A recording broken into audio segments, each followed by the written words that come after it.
Hi, it's Nate Charles, and welcome back to the Rule of Law Brief. Yes, the Trump administration is behaving exactly like the Nazi Party. That's not rhetoric, that is historical fact. There's a claim coming out of this administration that the violence against ICE officers is being driven by so-called hateful rhetoric from the left, especially comparisons to the Nazi Party. That claim fails immediately because the comparison is not rhetorical, it's literal. What this administration is doing right now is materially indistinguishable from what the Nazi Party was doing at the height of its power. People hear the word Nazi and their thoughts jump immediately to death camps, but that is historically illiterate.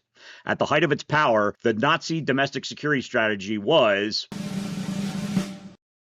denationalization and deportation. People were stripped of citizenship, declared illegal, criminalized for their very existence, and targeted for removal. That is settled history. The Nazis did not begin with genocide. The plan was deportation. They went to extraordinary lengths to expel people they deemed undesirable. Genocide only emerged later, after World War II made deportation impossible, and the regime began to lose the interstate conflict. Moreover, this administration absolutely invokes national symbols. ICE operates in state-marked militarized uniforms. Trump literally wraps himself in the flag. National symbols are used to sanctify exclusion and force. The only difference between the Trump administration and the Nazi Party is that the Nazi Party used tailored party uniforms, and the Trump administration uses tactical armor and assault gear. That's not restraint.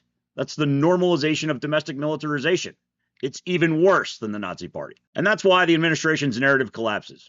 In Minneapolis, resistance to ICE has overwhelmingly been peaceful, nonviolent civil resistance, demanding that the government follow the law. That resistance didn't create state violence. State violence produced that resistance. That pattern is consistent across history. The only difference between the Nazi Party under Hitler and MAGA under Donald Trump is that this regime is not currently losing a world war. That's it. This comparison isn't reckless, it is precise.